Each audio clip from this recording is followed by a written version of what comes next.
This should be played at high volume, preferably in a residential area. It's the Dirty Laundry Game-Worn Hockey Podcast. We're old school, right? We wash our own dirty laundry. The name on the front is a hell of a lot more important than the one on the back. I refuse to be judged by a grown man wearing a hockey jersey. Game on! Game on!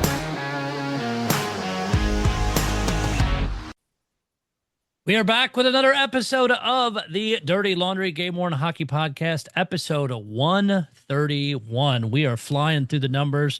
Thanks last week to David Randolph with SIA Photo Match. Had a fantastic conversation with him. I got a lot of messages after the fact that said they really enjoyed the show and hearing about some cool stuff. So I can't wait to talk to David in the future as things come up. Again, a cool conversation. I always wish we could record like the after show and put it on Patreon or somewhere, but there's so many things that we just, especially me as a media person in general, just stuff that we can't put out, unfortunately, for many different reasons. But we do also want to welcome our guest this week. Convenient timing with the Olympics going on and women's hockey starting now and men's right around the corner. Brian Finch, you've heard him if you've listened to any of the St. Louis episodes when we've done the Expo or when we did the Frozen Four Expo last April as well. We've had Brian on several times, a very, very good friend of the show. So welcome, sir. Hi, thanks for having me. For those of you listening on the audio side, his background is just awesome with 80s Team USA jerseys and stuff. We'll get into some of those details and all kinds of some other things here in a few minutes. The drink this evening, and of course, I don't have any kind of bourbon from 80s Olympic players because I don't think anybody's ever put anything out, but I went with at least a guy who's played in the Olympics with Ed Belfour, one of my favorites. So I do have that in my old fashioned. Did smoke it also. So I know smoked Belfour old fashioned. So cheers to everybody. With the drinking goes along Drink Your Face Off line of barware and clothing from Mitch. So reach out to him. I know he is, and we'll get into all these different dates here in a few. He is very excited to come out to Vegas. So hopefully he'll bring some of that with him. So if you are going to join us out there, maybe you can buy some stuff or pay Mitch ahead of time, have him deliver it right to Vegas for you. Also, our sponsor, Public Display of Collection. Make sure you stay tuned to the end of the show. We will draw the winner of the trivia from last week. So we'll post that up and we'll show the live draw at the end of this episode as well. But make sure you reach out to them if you want any kind of custom signs, displays for your jerseys, whatever you want to do, he can set that up.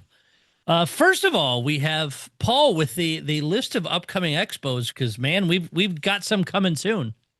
Yeah, we're just going to cover the ones this spring and up to Migrate. So on March 7th is the big one in Winnipeg, the Pegspo Sports Collectibles Expo at the RBC Convention Center. That's Pat Lelliott's involved in that, and there is a grab bag for that one, which Pat wanted us to mention. It's the luck of the draw, and hopefully we're getting that pulled up here. It's $400 Canadian, which is roughly $300 USD.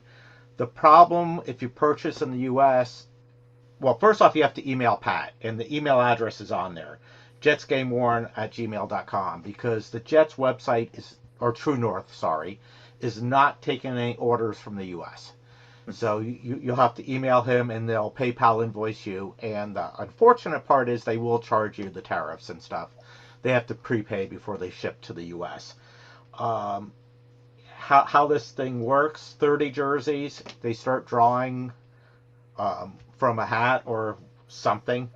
And whoever gets number 30, they get the last jersey on the list, which is Manitoba Moose. I can't pronounce that name. Bartow, I'm gonna guess, being French. Yeah, 24, 25. I can't remember if those are the patch jerseys. I think they are, but I'll have to check on that.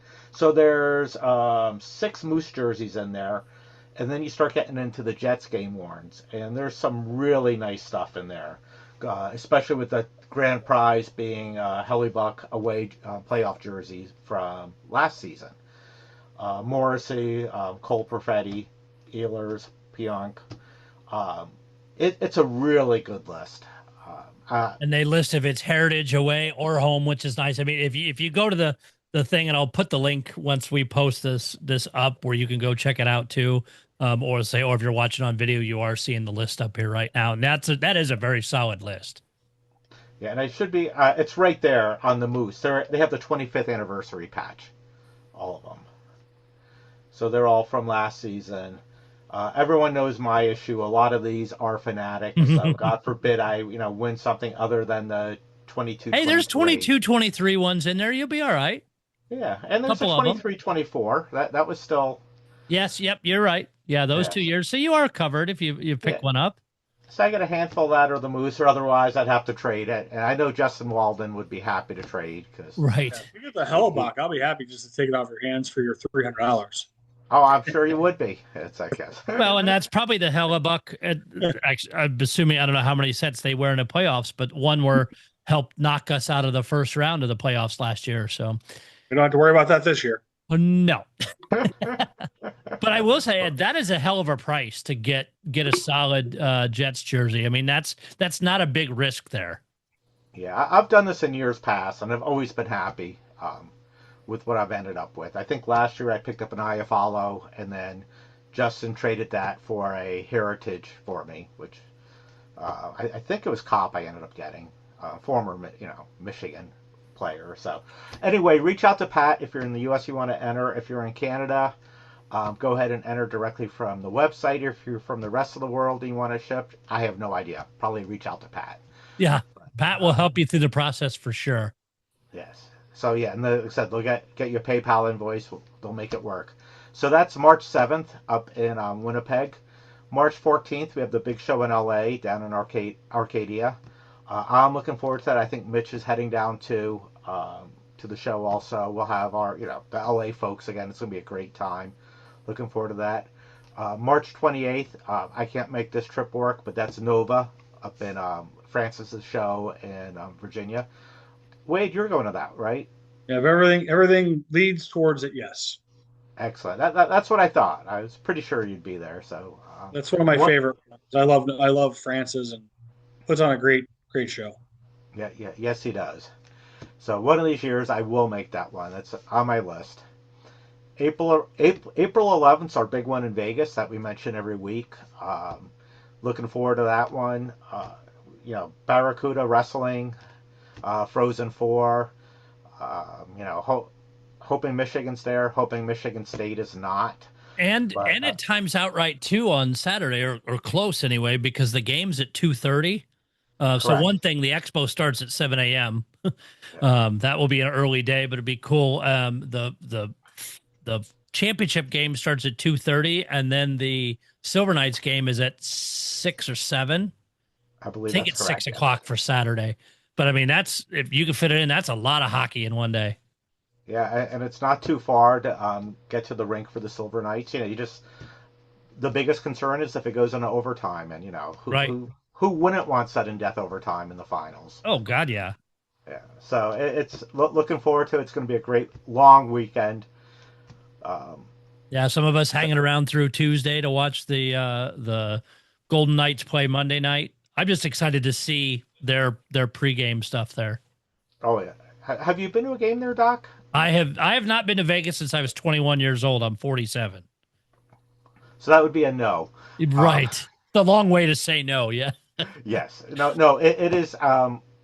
They do a great job there. I know a lot of opposing fans are not a big fan of how they do their game day presentation. Yes, I'm talking to Sharks fans mostly, but they do a great job. It's convenient because we just talked previously about the Jets. That's who they're playing that Monday night.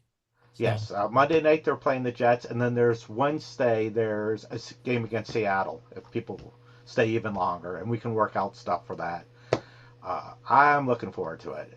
Yeah, me too, very much so. And then real quick, Buffalo, we talked about this last week, is Saturday, May 9th, up at the Knights of Columbus Event Center Hall in a town I'm not going to try to pronounce, outside of Buffalo.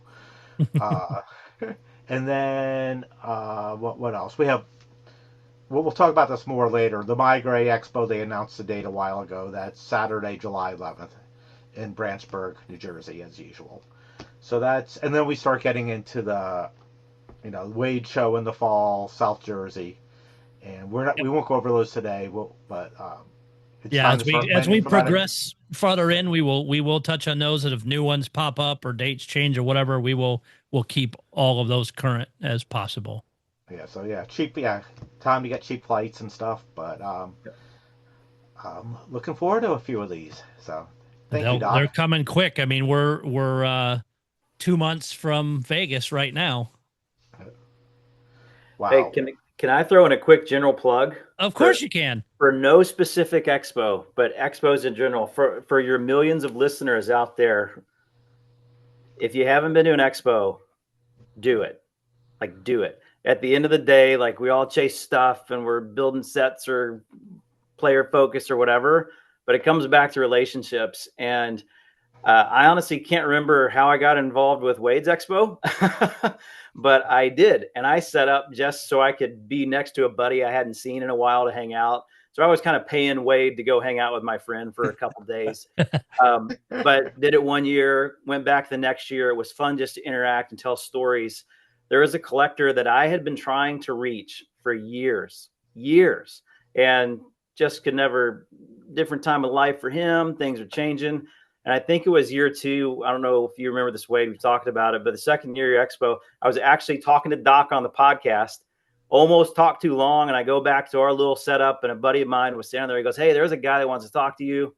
Sure, whatever. He starts looking at things I've got on display and is asking some very specific questions. I was like, "I'd like to email you. Is that okay?" "Sure. What's your name?" Wrote down his name. Was like, "Oh my gosh, I've been trying to meet you." That same collector had the last few sticks I needed to complete the entire collection. And I mean, it's at some point we all feel like we're chasing ghosts for certain collection items. And I've gotten to that point. So anyway, long plug here, but for anybody out there, if you are second guessing this, or, it's going to be tight on time, or you can only get there for a day or whatever, do it. Go to your closest expo, meet some people, have fun seeing things you may never see again, share some stories, and you just never know what's going to come out of it. It could not only make your collection better, but you meet people that will, this fellow I met with, we've been buddies now for a couple years. I'm helping him do stuff, here and there. And it's the same way. It's the same way across the country. Well said. I mean, well said. And evidence of it right there is you've been trying, and then it happens in person. Mm-hmm. It's funny the connections you make, and every year that you come and we come in and I come visit, and you've got something new or something's changed. Like we talked about at the show list last October, is the Gretzky game used photo match stick. Yeah, a little outside of my normal lane, but yeah. But still, I mean, just things like that. It's never stale. There's always something. And just the fact that you get to look at stuff from, and we'll get into this fully here in a minute, stuff from the either tied to the players or actually from the 80s Olympics, which everybody knows. I mean, you don't have to be a hockey fan to know about that. It is so cool. I mean, the littlest of things make the connections to people, but we'll get into that and a whole lot more here in just a second. But no, awesome, Brian. Thank you for sharing that. I didn't actually know that story till just now, so even better. Yeah. Just want to touch on auctions really quick. Nothing has changed huge. Of course, you got Classic going on. My Gray has a few up. Both the Minnesota Wild Collection 2, which is White 0304 and White 0708, ends February 12th. The 2026 ECHL All-Star jerseys, those also end on the 12th. There is the John McLean Ring of Honor New Jersey Devils jerseys and pucks. Those close on the 18th of February, and some goal puck auctions that end on February 25th.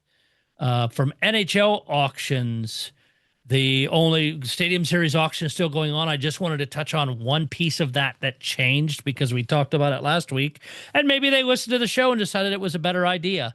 Is both the Swayman and Vasilevsky jerseys are now period 2 jerseys. Originally, when they were listed, they were the period set ones. the game happened. Of course, we had the amazing fight, but they are now set to. I mean, they're both of them absolutely gorgeous jerseys. They did add at least back pictures hanging in the stalls.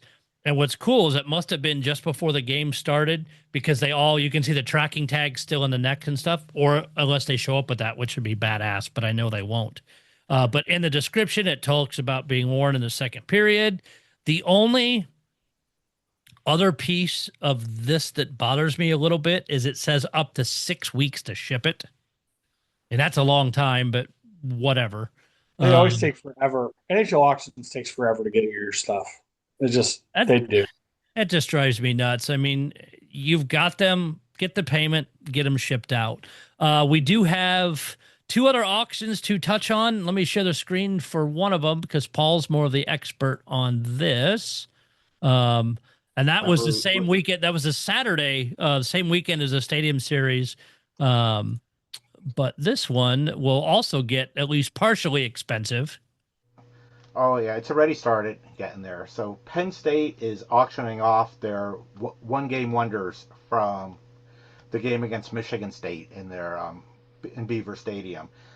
According to the listings, everything is a one-game wonder except for the Gavin McKenna, which it listed as only being worn in warm-ups and the first period. That one, with 4 days to go, is currently at $9K. Most of these are, I think, in about the $1,000 ballpark. There's the McKenna. Yeah, and if you see, Goodness, bid. Place a bid. You didn't even bid.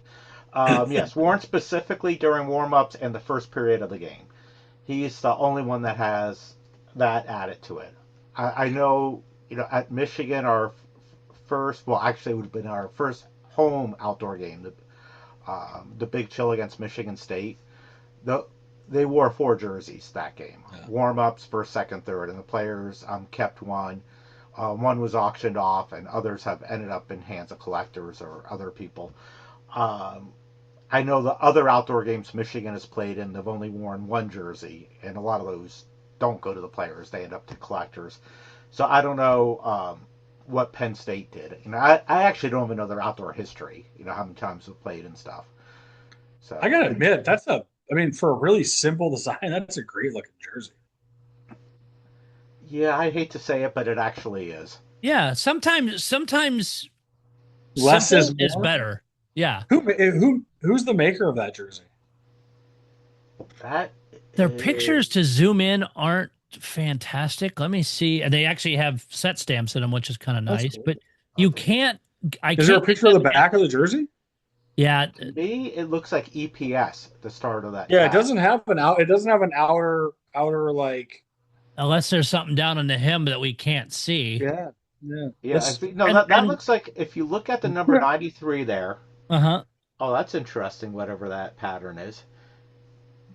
Yeah, I can't make it. Let me see if I can. Let's try to make these any bigger, but it doesn't let me. If you go to the front of the 93 jersey, right there at the hem, that is the EPS logo, it looks like. Is it? Okay. That looks like the eagle. And I will say, it is interesting because I see the one goalie here in the list. I've never seen a 62G. I've seen 58G and 60. I've never seen a 62G, and maybe it's the manufacturer. And like I said, the pictures aren't the best to be able to zoom in. But I've never seen a 62G listed. But I'm trying to think. Yeah, the cool thing, if you look at the 35 there in the neck hem, that's a football stitching. Oh yeah. Right, because they played it in that big stadium. Football stadium? Yeah, that's pretty cool, man. I'm not gonna lie. I really at Beaver Stadium. Yeah. Well, I mean, good luck to Justin on the McKenna. Yes. I just hope Justin comes home with 1 or 2 of them. So it's that would I know he'd be very excited to get at least something. And look at it. I don't know why the hell they did that. It lets you, and let me reshare this because I made it work If you right click on the pictures and do an open a new tab, it will actually let you see some of the stuff full screen. So let me try this again, but here's the back. It looks like blueprints. Because you can see like in the top of the tree, an elevation and what the coordinates are. Very, very cool. And I'm assuming that references something specific with the Lions, because you can see it says it does look like blueprint drawing or something, and maybe it's of the stadium. I don't know. Yeah, I would guess the stadium, but as far as we know, it could be anything. Yeah, so if you want to see those closer, right-click on the individual pictures and choose Open and Tab. Anybody looking to bid on them, you can at least see some more detail. I just kind of discovered that by accident, clicking on it a minute ago. Do you want to quickly open up the one where you can see part of the EPS one? I think maybe let me... and then we can verify its EPS. Once again, we're doing this stuff in real time. I'll tell you what, while Doc's doing that, has it crossed anybody's mind with the NIL money? Do you think any of the players are getting a cut of their jersey sale? Ooh, that's a very fine question. I know a lot of schools. I mean, the players do have the ability, like on the teams, like apparel thing, where like you can buy jerseys and stuff with the player's name, or like T-shirts or jersey, all kinds of different stuff. So, I mean, I wonder how that works with the NIL. It's a great question. Yeah, I know someone like McKenna's getting paid a fairly hefty sum just for playing there. Yeah. And on the flip side, maybe like for McKenna, it's written into his contract that the team retains so many jerseys and they can do with them what they wish. I don't know. Well, I believe he signed a contract with Topps at the beginning of this year. Yeah. So I know one of his like debut jerseys ended up going to Topps to get cut up and put into cards. Yep. So I believe that was his first game jersey. He wore more than one, but his first game jersey got cut up. One of them got taken by Topps. So I mean, he obviously got paid somehow on that one. And there's the close up of the set stamp that's in there. Pretty cool. And then here's if you guys are able to, if it's showing now the front, you can see that football. That looks like EPS to me. Yeah, I agree. And I do like when more teams do stuff inside the neck. I know that all the NHL teams are doing that now, and the Stadium Series and the Winter Classic and that. I do like them be able to use more areas of the jersey to throw in little cool stuff. That is a Nittany Lion on the collar there. Yes. Front. And the blueprint is in the 35 there on the front. Yeah, full front and back. You're right. Yeah. Very cool. Pretty cool. Very sharp. I don't need one though. Yeah.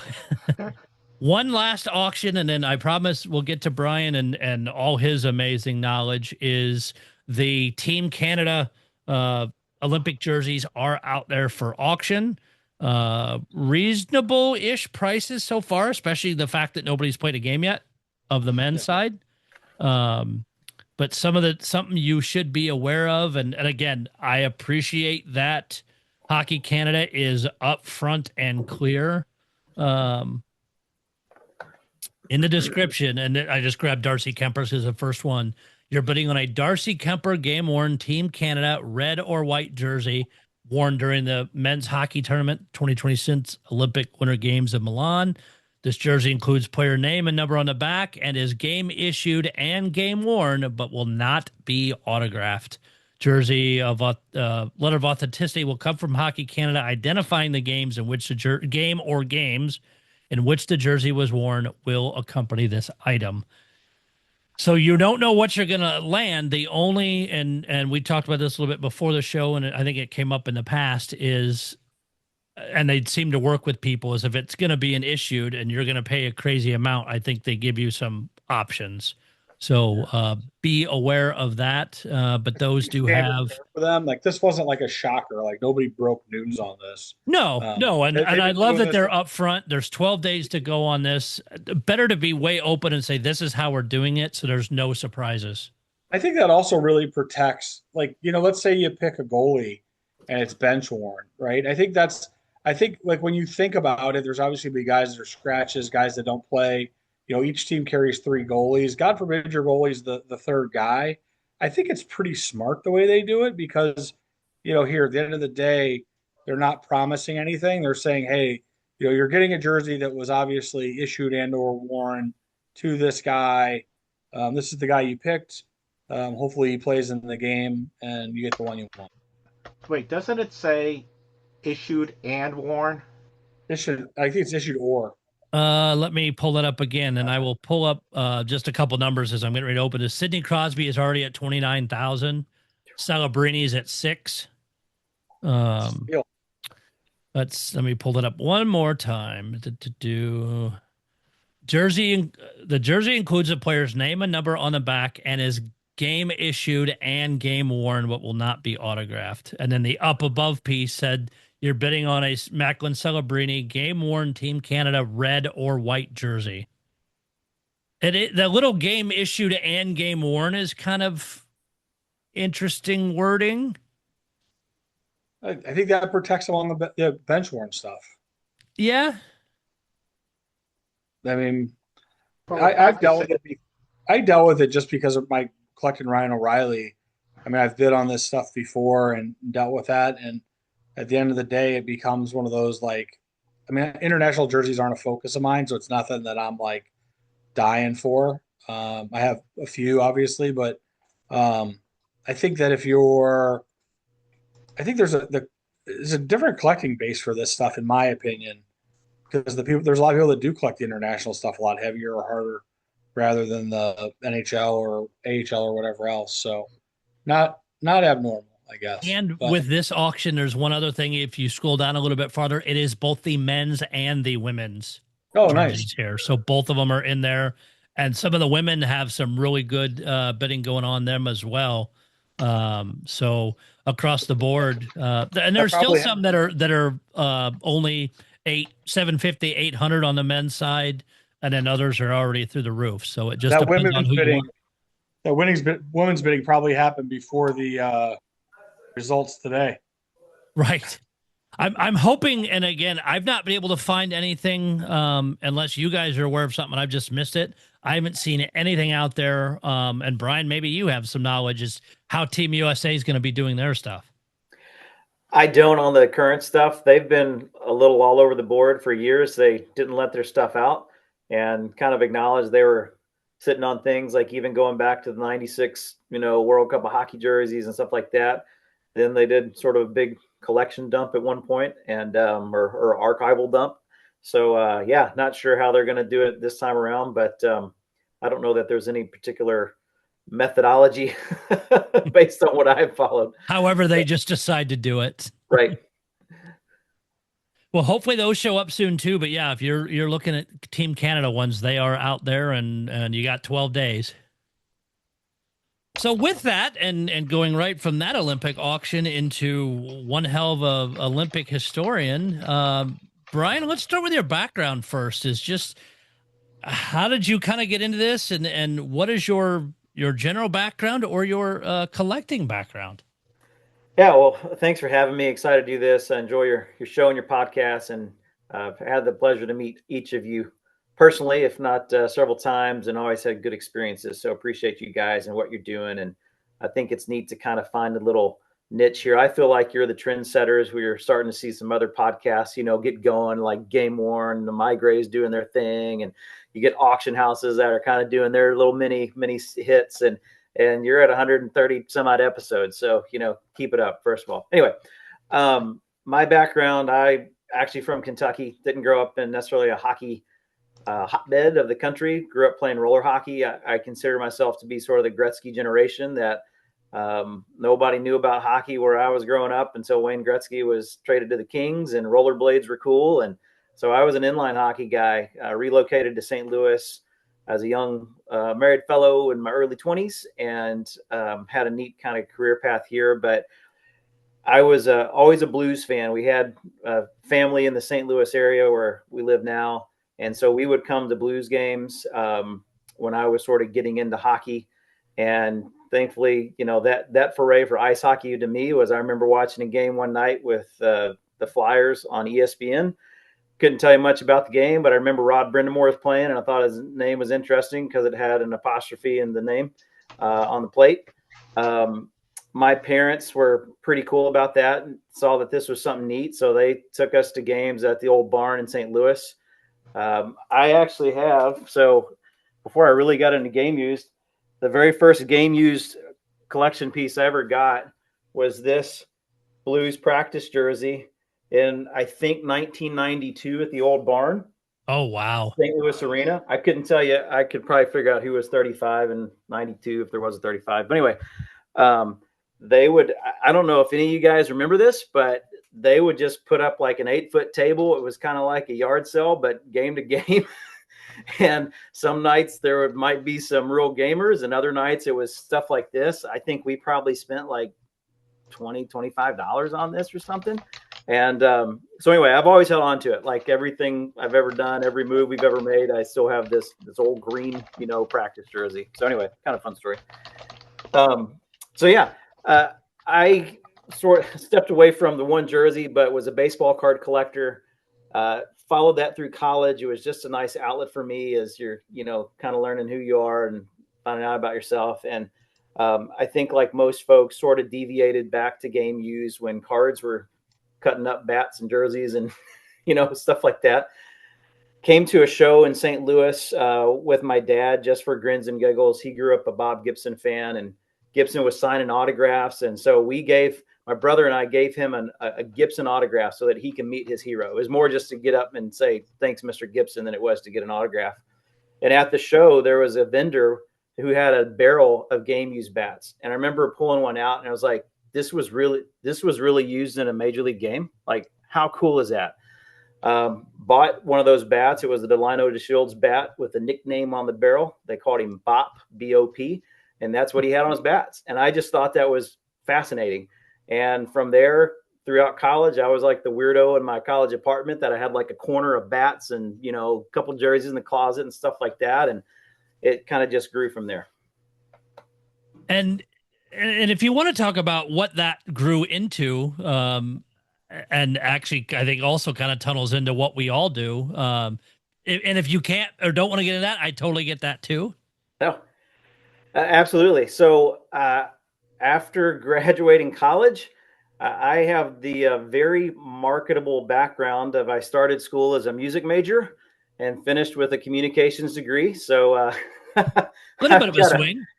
Yeah, I know. It's a lot of people were looking for that tandem of, communications and music. Anyway, kidding aside, I was a Christian musician for several years, and that sort of season ended. My wife and I were trying to figure out sort of what's next. She had a good job opportunity in St. Louis. So we really relocated to St. Louis, and it was kind of a weird, fresh start for me. I'd been the guy that was like gigging every weekend and playing shows and stuff and worship leading and working with churches. So anyway, I thought, I like history. I feel like I enjoy hearing stories and telling stories and connecting generations. Somebody mentioned to me, I consider working in a museum. And so I thought that's pretty cool. Like that'd be a good way to combine my communications background and passion for history. So I reached out to the Cardinals as a lifelong Cardinals fan, thinking, of course they would want a young guy like me. Why not? Right. And they politely said, no, we don't. We really don't. So at least they were nice about it. Yeah, I know. I applied. I got a response though. That was before companies were ghosting applicants like we hear about now. Anyway, I applied to almost every museum entity in the St. Louis region, and I got rejected across the board. The bowling museum too. What's that? I said the bowling museum in St. Louis too. The bowling museum. I would later become an employee of the bowling museum if you want to drop the nuggets there. But anyway, sorry to be so long-winded about this. But one of the museums said, "Hey, you really ought to go get a graduate degree in museum studies. Like, we appreciate your passion. We appreciate you want to live, kind of be in this world, but you really need to know what you're getting into." I was like, okay, great. So I talked to one of the grad schools here. It was UMSL. And they said, "Hey, you've got everything you need to get in, but you don't have any experience working in a museum." I was like, it's just that big circle of, wait, I need to get in school because they told me, but the school said I can't get in until I have experience. What the hell? Right. Absolutely. So one of the missions counselors said, go volunteer, be an intern, like mop floors, sell tickets, like do all the stuff that nobody else wants to do, just to make sure you like being in that world, because we don't want you wasting your money on a graduate degree if you're going to be unhappy for the rest of your life. So I went back to the Cardinals. I was like, hey, I'll work for free. I will volunteer. I just want experience. My end goal here is to get 6 months on my, resume, if you will, and get into grad school. And the Cardinals were like, well, we like free. Okay. Yeah. So, funny so how they seem to do that. Yeah. We'll pay it. Nope. But hey, free, you can do all the hours you want. Yeah, totally. So I got this opportunity in late January, early February of 2004. The Cardinals had just broken ground on what at that time was the new stadium, Busch 3, which is now getting, a little longer in the tooth. And I volunteered and built some relationships, and people liked me. And that led to the Bowling Hall of Fame. So the Cardinals outsourced all their stadium tours.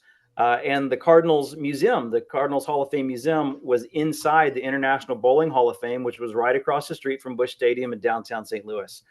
So they put in a good word for me, and I got hired on at the Bowling Hall of Fame as a guest services representative. So I would work a couple days part-time at the Bowling Museum.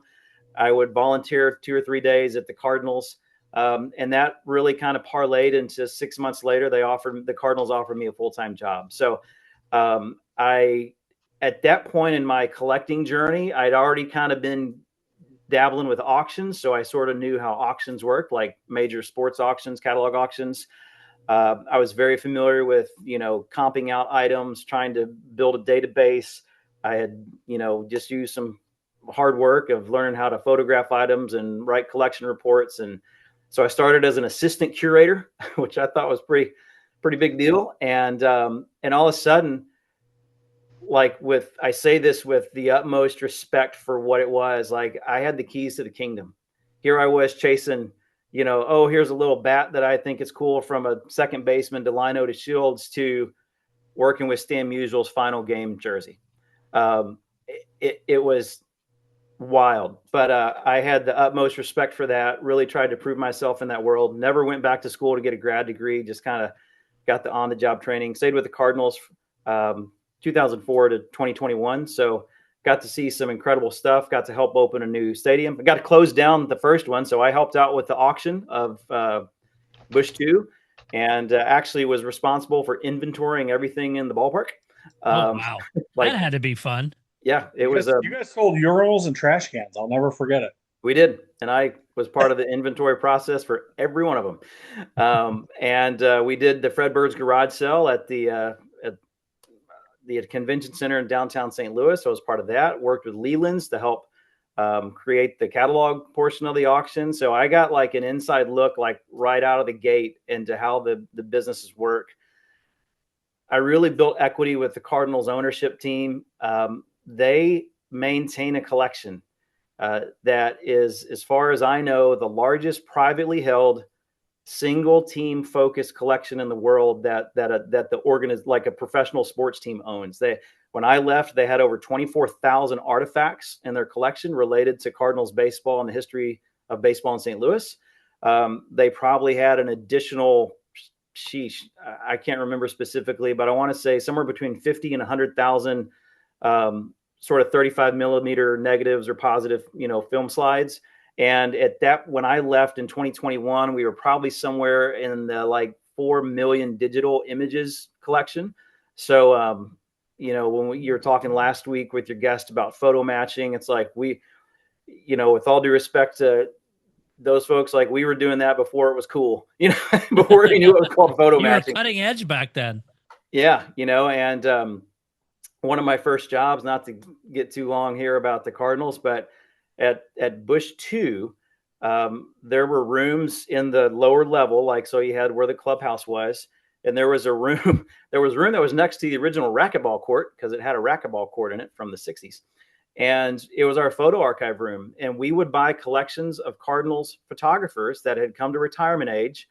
And in those, like, years ago, so 60s, 70s, 80s, photographers would be contracted by the team to take photos. And part of the contract, because the team didn't want to own everything, they were kind of cheaping out a little bit. So they would contract or negotiate to get so many photos per year that they would get exclusive rights to, but the photographers got to keep everything else. And so this was every photographer, this was kind of their retirement strategy, was they would hold on to their archive and manage it. And then when they want to retire, they try to find somebody to buy their collection. Well, the Cardinals under the DeWitt ownership group was very interested in that history and started buying up all these collections. So we've got a lot of pictures there, 35 millimeter slides of unidentified Cardinals players. That could be anybody from Ozzie Smith to George Hendrick to, whatever, Jose Cruz. I don't know, like name a Cardinals player. So one of my jobs was to go down in a non-air conditioned space in the middle of the summer and stare at 35 millimeter slides 8 hours a day to try to identify players. And so you understand very quickly, like everybody knows about their fingerprint as a unique piece of you, but do you know what else is unique to you? Your ear. And so you can start matching up a player's ear in a photo to see if it's, if that's DocNoyes or if that's Wade Hampton. They kind of look the same from a distance, but when it really gets granular, you could identify players. I don't know if y'all remember George Michael and the Sports Machine, but got to work with him. He had a wild, at the time, hobby of getting vintage photos from moments in baseball that were unidentified. And he didn't just want to identify the player or the teams. He wanted to identify the exact play on a certain date that it happened. And he would start looking at shadows and how they laid across the field and, where the chalk lines, kicked around or were they fresh? Because that would tell you if it was in the first couple innings of a game or if it was late in the game. He would look at the jersey and see if it had a lot of wear on it or if it was clean. That would tell you if it was early season or late season, And so you pick up on all these little tips and tricks to identify photos. And I would do that. So I put on my gym shorts and a t-shirt, go sweat my rear end off, and hot basement of Bush 2. And you talk about cutting your teeth on looking at photos, like, holy moly, we were doing it. So that parlayed ultimately to growing in the role to I was a manager, stadium tours, museum operations, team historian, all those things. Got to write a few books. Got to, if you know the Red Jackets and Cardinals, the Hall of Famers, I was a big part of that process. I was a Red Jacket guy for a long time. And so, yeah, got a lot of incredible memories from that and just wonderful stories. So. Yeah. So anybody questioning, okay, well, what's his background? You're deep in it. I mean, holy cow, that is insane. So then you go from that and when did you, and again, you always were interested in hockey a little bit. When did that really start building? Yeah. So pretty soon after I got on board the Cardinals, like they knew good and well that I collected. That was part of the reason they were interested in me. And I was a Cardinals fan, so I collect Cardinal stuff. The now team president, Bill DeWitt III, said, "Hey, I'm cool with this, but you got to kind of keep it quiet. Like you can't be running around at the expo, buying for yourself when you represent the brand now." And I was always very mindful of that. I was very proud of the work I got to do and the fact that I got a paycheck for doing it. So I would kind of work through friends on occasion, like, "Hey, I want this bat, can you, help me out or whatever, you buy it and I'll pay back, whatever."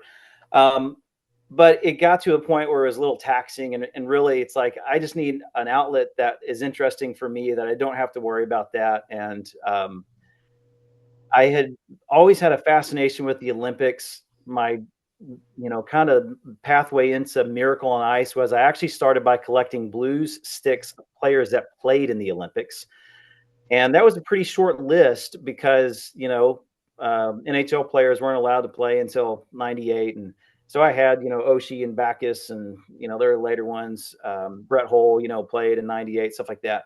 And one of the sticks I got one time, I was buying a couple from a guy or whatever. And he said, "I've got this Dave Christian stick. He played on the Miracle team." I was like, "Oh, that's really cool." And he mistakenly told me he was the only blues player that had played on the Miracle team. And I thought that was pretty slick. I've always been kind of fascinated with the Miracle on Ice team.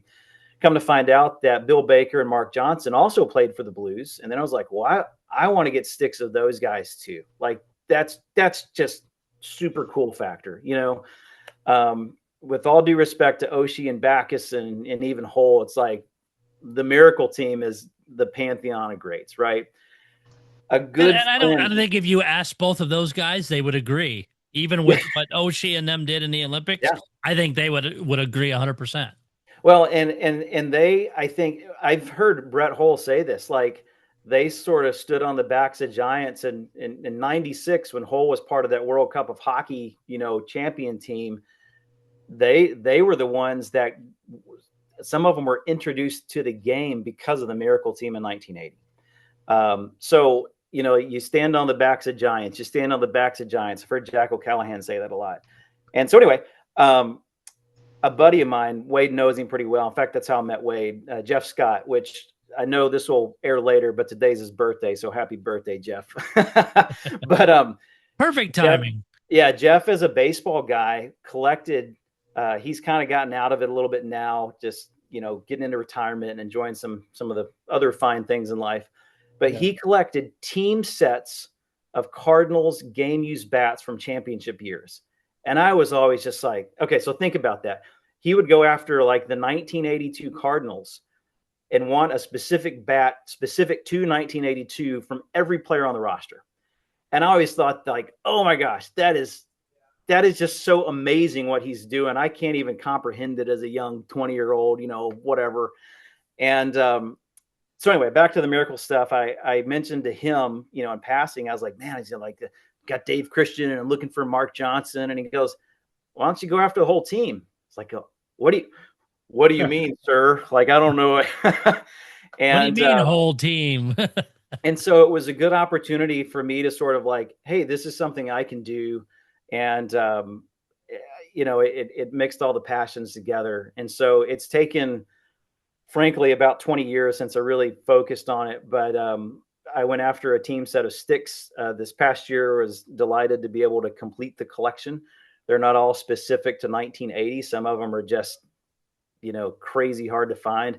This is anything. And you guys know this, but people ask me often, they're like, oh my gosh, like how hard was it to find the Jim Craig? I was like, that's the easy one. Like I probably had 8 Jim Craig sticks. Everybody thinks to keep the superstars, but go find me an Eric Strobel or a Mark Wells or a John Harrington, like those are the ones where, you are turning over every stone and leaf and going back again and double checking and depending on people. And those were the ones that were some of the most challenging sticks to find. It wasn't the superstars. It's the guys who were important to the team, but they weren't, on the top line, so to speak.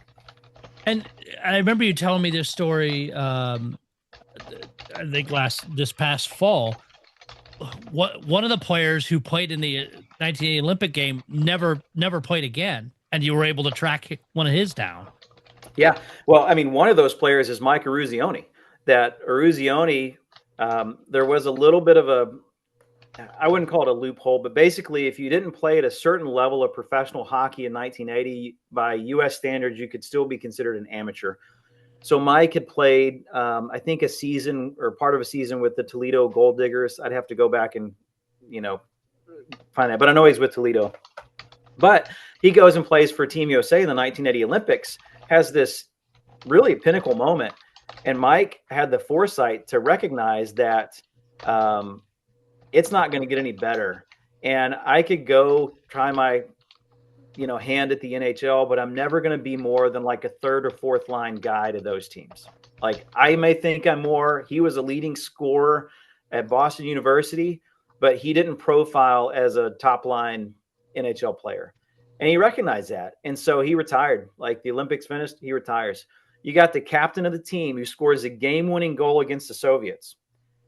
And he's done playing competitive hockey. Now this nitwit years later is like, I need to find one of his sticks, and so what a story. And in fact, that stick, I've had a couple of those over the years, but I'm always a guy, I don't hoard sticks, so to speak. I'm always trading up or buying one and selling another to get the best one I can have. So I want 20 sticks, 20 players on the roster, and I want the best one that I can find. That's just how I go about it. Well, I've had a couple of different Eruzionis, but the one this year, a guy posted on Facebook. I'll get into that in a minute with this group we're in. But and he said, "Hey, I've got this stick," and I reached out to him. He owns a rink up in the Boston area, and was cleaning out one of the closets that had not been touched in years, as he told me, and found an Eruzione Gamer Northland. I mean, game used, still taped up, perfect stick. Also a Bobby Orr and a Brad Park. I mean, for all of us in hockey, hell of a list these are, right there. yeah. And so he reached out and I made an offer and he's like, "Nah, I think I need a little bit more than that." I was like, "Well, what do you want?" And he just named a price. And I was like, I can do that, you know? And and so it was great to connect with him. Turns out he owns an archive of, Bruins photos and works with the Bruins alumni. My son is a high school hockey player in St. Louis. One of the families of our kids, teammates, was a Bruins player. And this guy not only sold me an Eruzione stick, but he sent me pictures of, this guy from the 70s that played for the Bruins. And it's been a neat connection that way too. So again, coming back to that personal point. Yep. But it's funny so often because you hear about, and not just collecting hockey jerseys or sticks or whatever, people collecting in general, where random shit like that shows up is in the most unlikely places, be it a Goodwill or a random garage sale, or again, cleaning out a closet at some old rink that who knows who all the famous people that have passed through there. But that's why you never stop looking, because you may find, like you said, is you had one, but this one's even better and pristine condition and all that. But you still know there's not many out there, period. So your chances are, if that comes up, that may be your only other chance. Totally. And I'm totally with you. For me, I think we're all on kind of this journey, but to me, I'm addicted to the hunt. I love trying to find treasure. And it's sometimes I don't know, maybe it is kind of disappointing. Like if you really start peeling away layers of the onion here, but the set's complete. I got 20 sticks. Now I still look to upgrade and stuff like that. But when that happened, as exciting as it was almost like, oh gosh, like I don't get to, I don't need to look as hard anymore. Now and what? So, yeah. And so part of the enjoyment is the pursuit and the people you meet along the way. And I know that sounds, good old boy kind of talk, but it's true. And, I stay in touch with the guy that sold me that Eruzione stick. I was in Lake Placid a few weeks ago for the event up there. Ended up having dinner in the same room with Eruzione and having discussion with him. I was like, "Hey, I know this fellow in Boston. You've done some autograph signings with him. You were just there a few weeks ago." He's like, "Oh yeah, great guy." It's like, that's cool. It's cool to just have those connections. And as fun as it is to get an autograph or get a photo with them or whatever, to be able to have casual conversation and be real, like I love it. And for me, especially these guys, it's not like I know the players personally so much, but the few times I've gotten to interact with the Miracle team and I bring the sticks out, some of these guys haven't held one of their sticks in decades. And they're kids in a candy store, man. And jerseys are cool in their own way. But you think about athletes, for baseball players, it's their bat. For hockey players, it's their sticks and their skates. If you put a pair of skates in front of them that they wore, they knew what they went through, in steam showers or no socks or whatever the case might be. And that was a critical piece to their success and frankly, their livelihood. And there's a connection there. And so I think for all of us, why do we do this? Like, well, I want a connection to the game. I want a connection to Lake Placid, February 22nd, 1980. Like I wasn't there, but this is the closest that I can get is to put my hands on something that may have been there. And that it kind of drives me. I joke with my wife, there are other guys that, spend their money at the bar every night and gambling or what, all these things that we might go, I don't know. It's like, my vice is like old hockey sticks, So but like you said, it's not just, and you've got a couple of them behind you and getting to see your collection when you brought it to the St. Louis Expo and that, but it's that when you be able to pick one up and touch it or talk to the players and just see their reactions, got to carry you so far. Just be able to be there and enjoy that. Oh yeah. Fun story. had the sticks up at one of the Chicago, like I forget if it was the PSA show or Tribune show, whatever it's called. Then one of the kind of the national type shows in Chicago, and the Miracle team was there. I had a buddy who worked with the company that brought them together, behind the scenes, and he said, "Hey, we can't pay you, but if you want to come up at your expense, you can work with all the guys. You're signing, they'll be doing all their autograph signings, like you're behind closed doors." He waved, nodded, and said he knows how it is. I literally have like 800 jerseys stacked up, and you're like holding a jersey and pass it, and they sign it, pass it, sign it, pass, all this stuff. And they said, "Okay, we can't pay you, but you're going to get stories, and they'll typically sign an autograph or two for you just for helping out." And so, so twist your arm a little bit, right? Yeah. Well, okay, I'm making it happen. So we mentioned Jeff earlier. Jeff and I actually did that. We went together. So kind of fun memory. Anyway, so I pull these sticks out of a big stick bag, just like a team bag. And these guys, I mean, you thought somebody died under the table, and they were looking at them to make sure it was okay. I mean, this group of guys that like I look up to, like people look up to, or like, "You got one of mine? You got one of mine?" Like, "Oh, that's from this year. I remember using that colorway," or whatever. Jack O'Callahan said, "Hey, you got one of my sticks?" I said, "Yeah, I got one right here." And he goes, "Oh man." So what does every hockey player do when they put a stick in their hands? Think about this.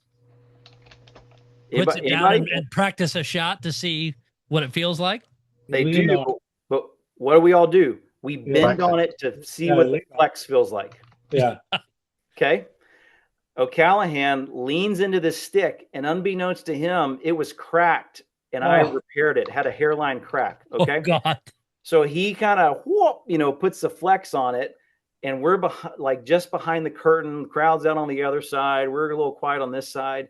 He leans into it and just screams out. He hears it crack, like split. He's like, "Oh, bleep," like for your podcast here, and just yells it. And we're like, and he goes, "Oh my gosh, I'm so sorry. I'm so sorry. I had no idea." I was like, "It's good, man. Like, you didn't know it. I fixed the little hairline cracks. No big deal." He's like, whatever you want. I'll sign it. I'll give you the whatever, shirt off my." I mean, he was just beside himself. But those were the type of memories, and man, I live for this stuff, So. Well, but then you can say, "Hey, Jack Callahan cracked his own stick again." Yeah, twice. Yeah. Good. It's extra memories, but it's just so awesome to be able to have that link and that tight interaction like that. Totally.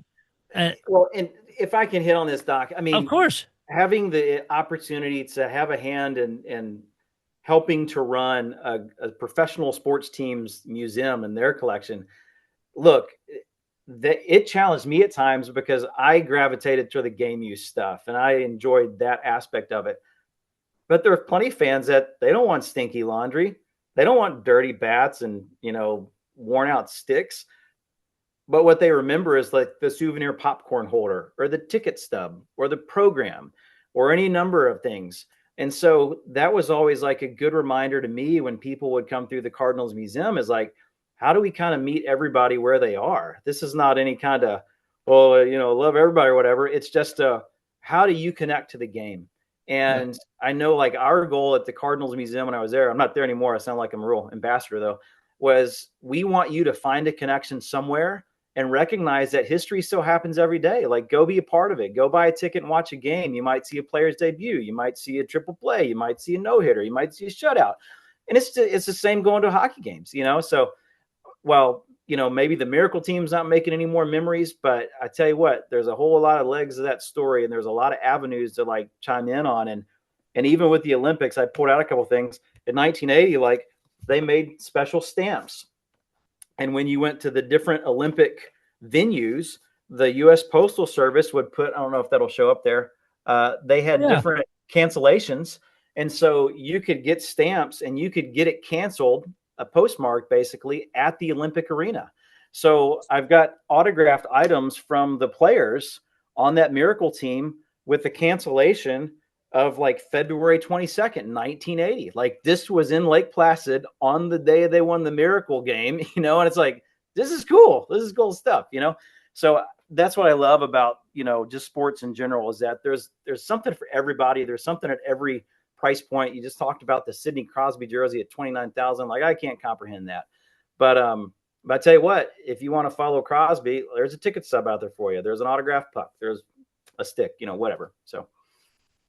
But and you're right. It doesn't have to be a high priced item. It can be any little thing that just links you to that event.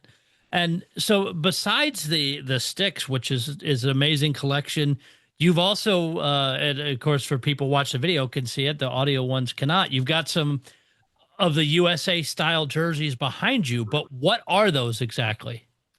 Okay, so anybody that's come to the St. Louis Expos always bring these out, but. I think when teams win championships, we always remember like the championship moment, right? And that's appropriate. It's the top of the mountain, but there's always a journey to get there. And what makes the USA team so fascinating is that they played 61 games as a warm up, which is effectively a hockey season, to prepare in 1979 and into early 1980. The team actually wore in gameplay 3 different styles of uniforms. So there are 3 unique sets. All of them have a home and a road. And the Olympic jerseys with the stars on the sleeves, you can kind of see it right here, or on the shoulder, excuse me. Those were only worn in Lake Placid for the last 7 games they played as a team. This was one of the styles they wore. This was a player named Jack Hughes, not the same Jack Hughes now, or not related, but he was the last cut from the 1980 team. This is a very lightweight athletic net jersey. So they had those. There's a Norcon set in the middle. That's a heavier weight with a diagonal USA on it. And then those were cut a little bit short. That's what I've been told. And the players weren't particularly happy about that, but they wore them in a majority of that 61 game schedule. And then they get to Lake Placid and they're given new jerseys that are also a Norcon set. Norcon was a company up in kind of the Minneapolis, St. Paul area. And that's where the Team USA trained. That's where they lived and trained. So anyway, they get the bright white jerseys and stuff like that. What's interesting about this one, so, for all the fun stories I have about working in sports, unless you wear the cleats and swing the bat, typically, you're not working in sports because you're there for the money, you're there for the love. And I could never afford a game used Miracle jersey. Like the cheapest ones, I think, have been around 75 grand. And the more expensive ones, like Eruzione's, which he wore in the Soviet game, the white anyway, sold for 650 grand. So that's just a level that I can't buy in at. I like being married, and I would like to stay being married. And we all have our limits, right? Oh, for sure.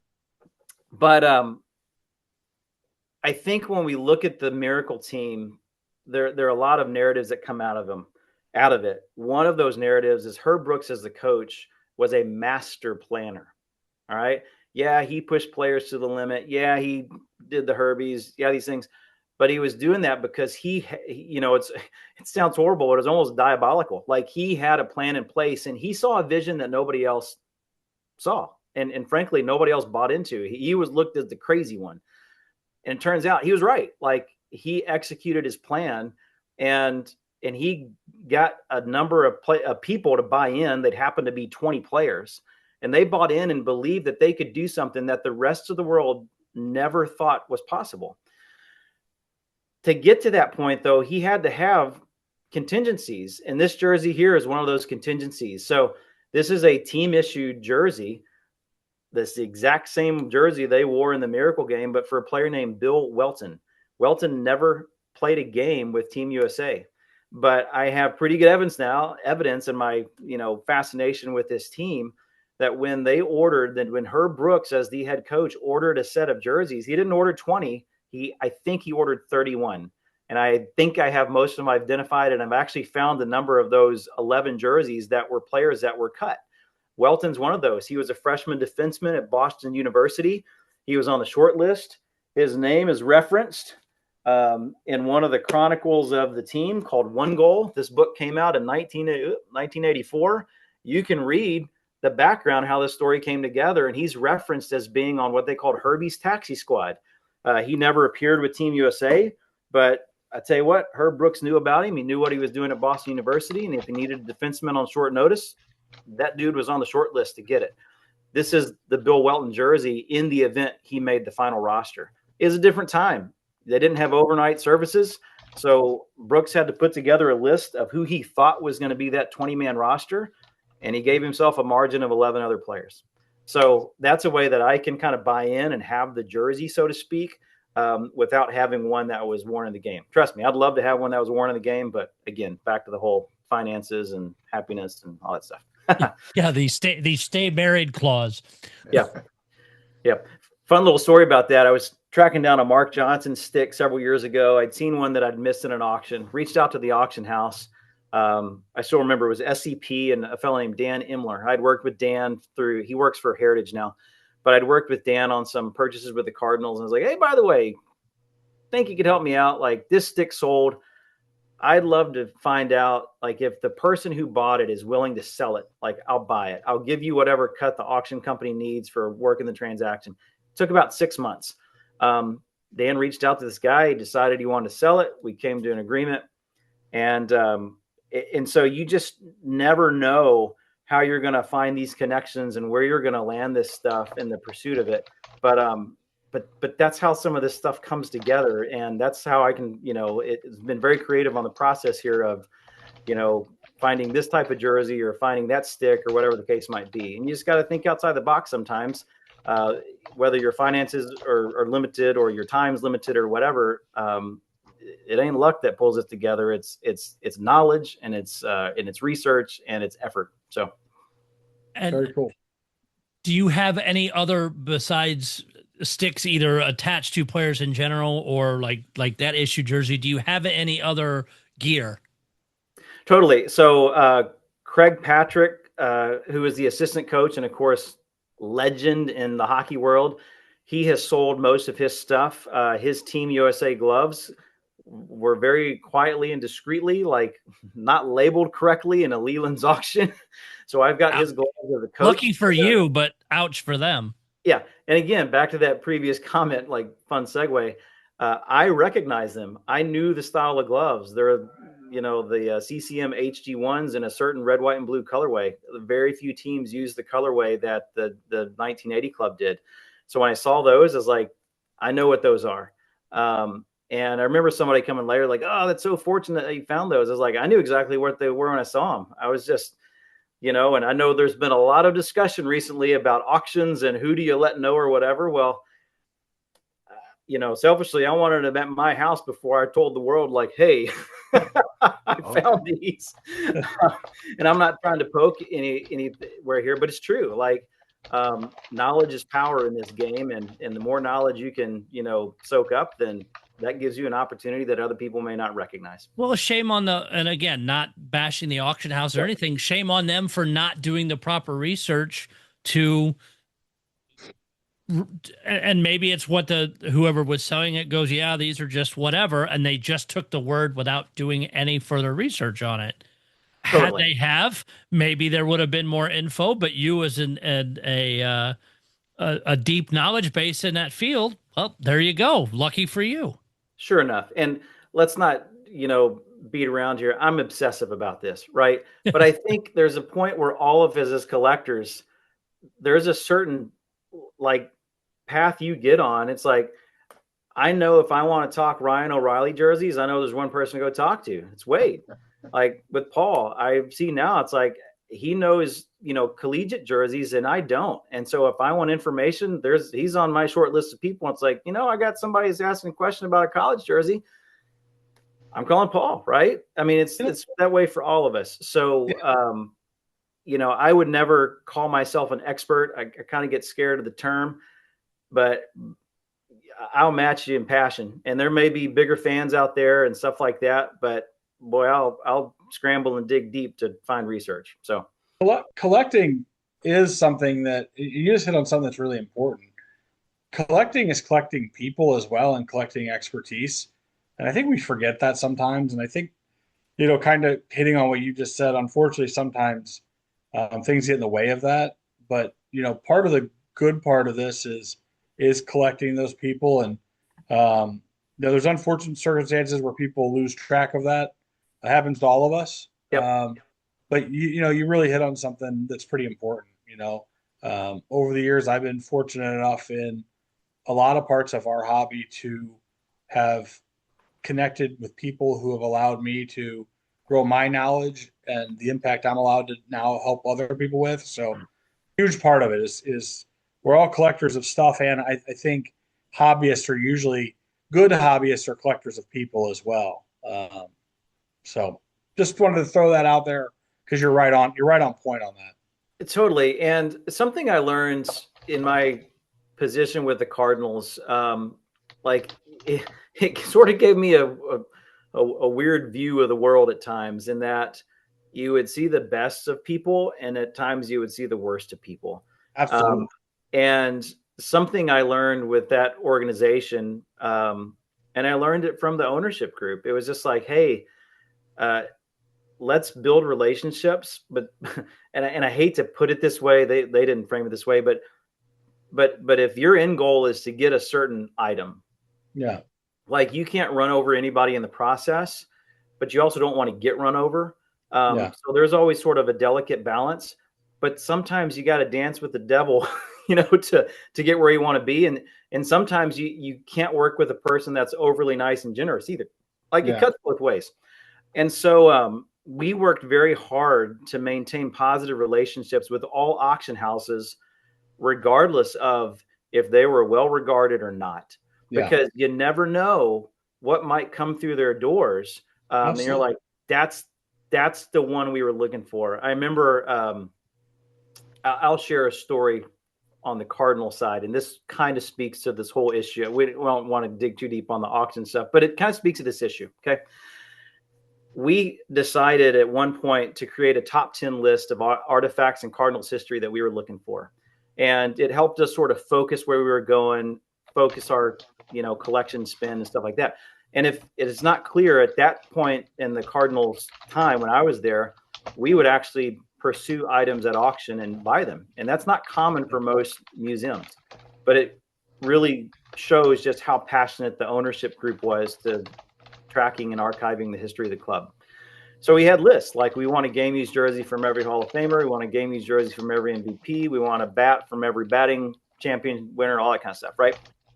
One of the jerseys that was one of the big holes for us was a 1927 World Champions jersey. So the Cardinals won the World Championship in 1926, first World Series title. In the next year, if I knew we were going here, Doc, I would have sent you a picture.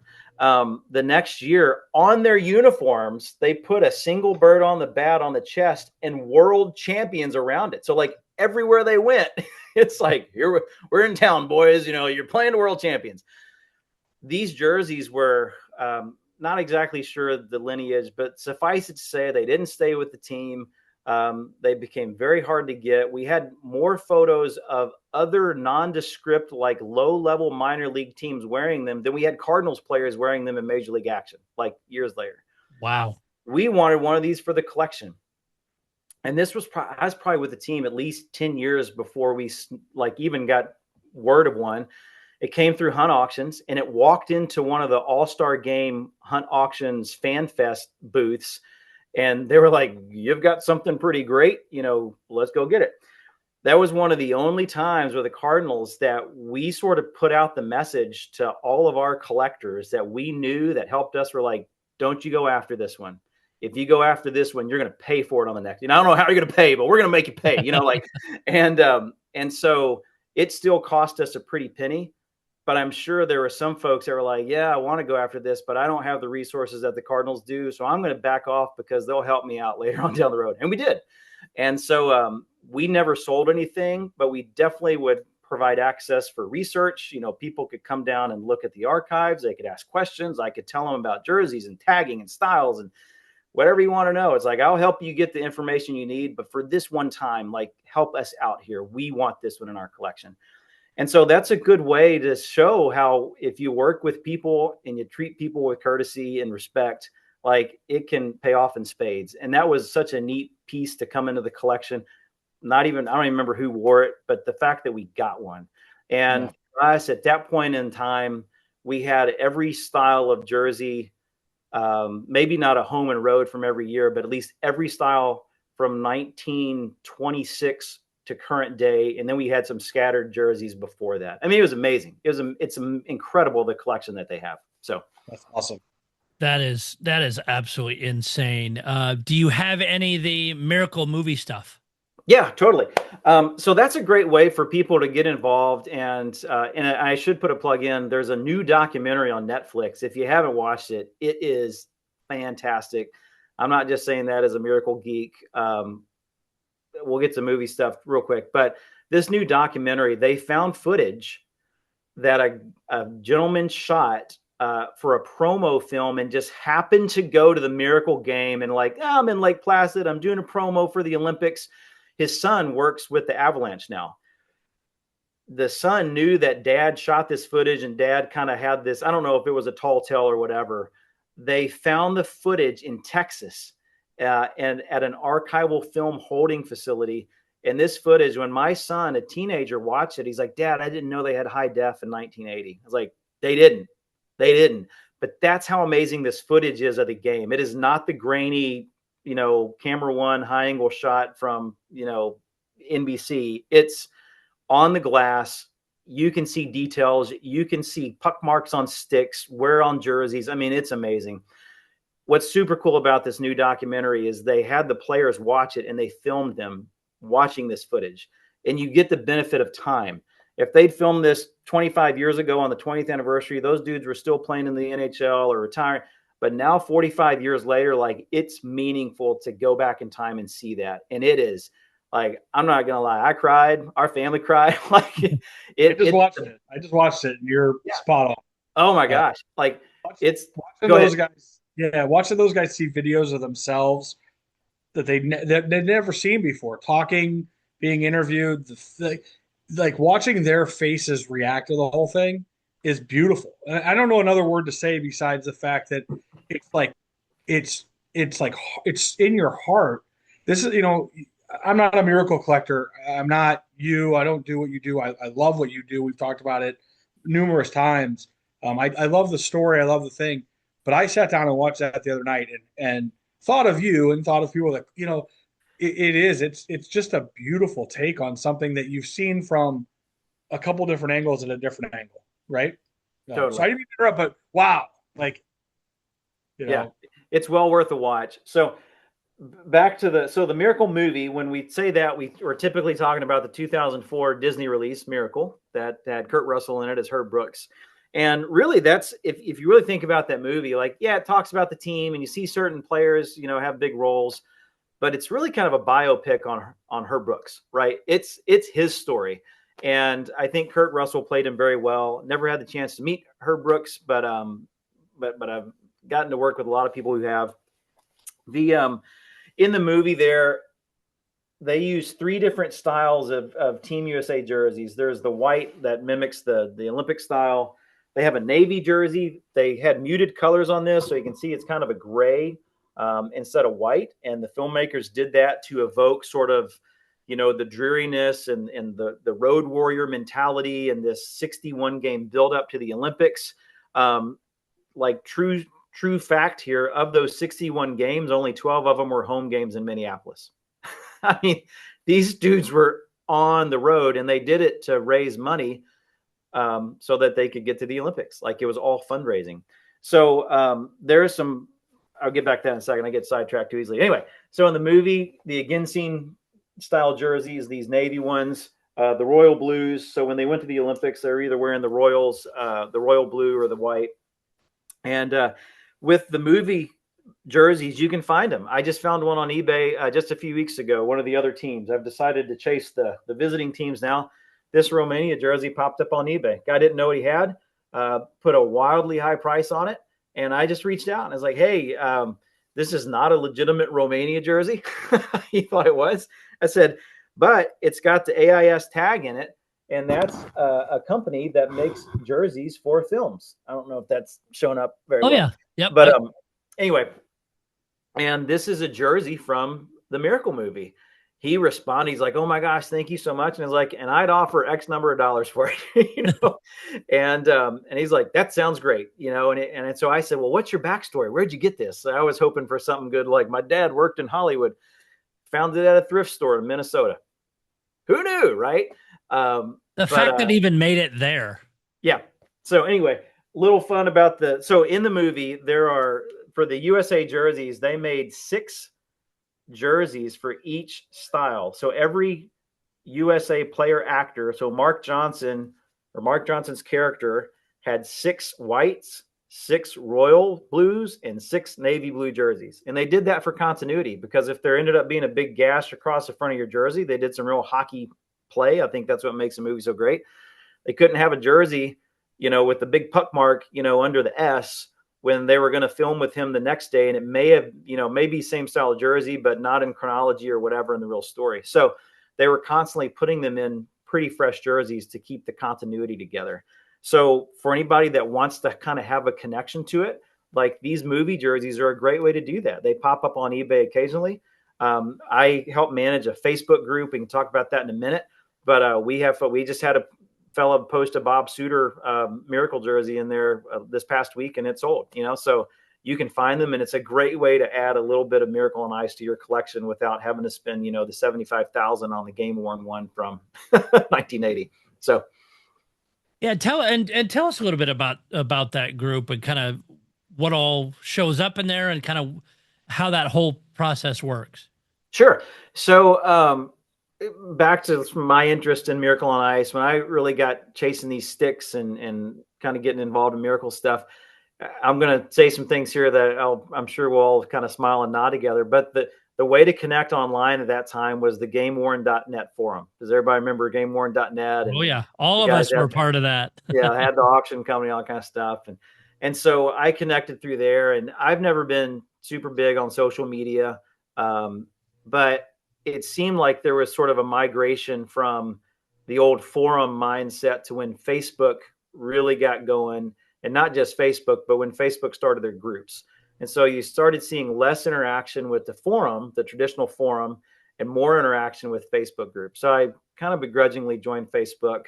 I'm not there for personal updates. You're not going to see my kids' birthday pictures or whatever. That's just how our family chooses to go about life. But anyway, but I thought, there are groups for everything. There's vintage hockey and goalie gear and all kinds of stuff.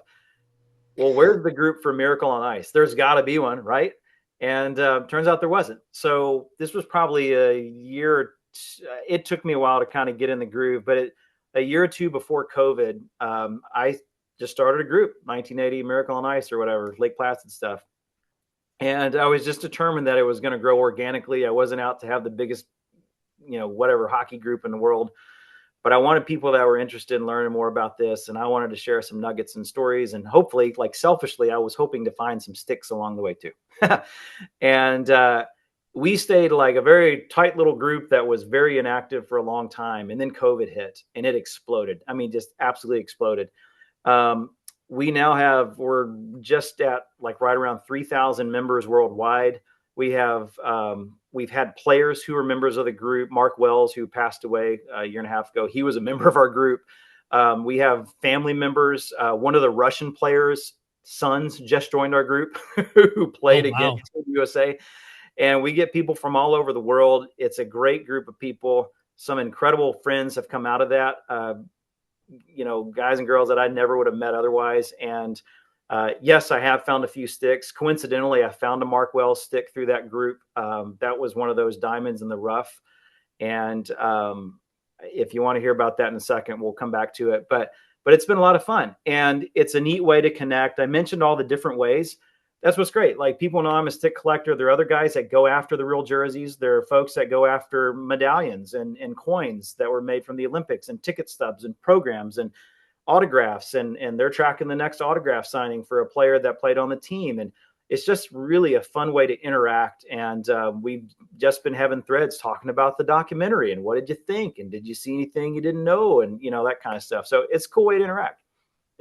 I'll put the plug in. If you're interested, 1980 Miracle on Ice collectors.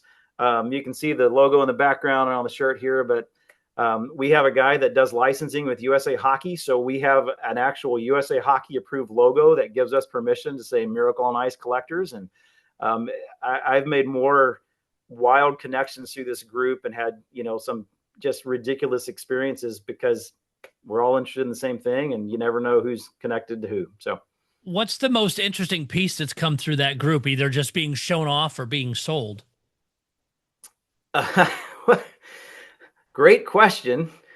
The one that comes to mind was a fella posted. It's still on. If you dig deep enough, you'll find it. Out of the blue, a guy joined and said, "I've got a glove that I think was worn in the Miracle game." Or like, and everybody's kind of like, "Ha ha ha!" Right? You kind of post pictures. Well, he did post pictures, and he's got one of Mark Johnson's gloves that Mark wore to score 2 goals against the Soviets and being the leading scorer for Team USA in 1980. And after the game, it would have been after the Finland game. So they beat the Soviets. And I think most people that are in the know kind of know this. They didn't win the gold medal when they beat the Soviets. They had to go win another game. It was a point system. They ended up with the most points and win the gold medal.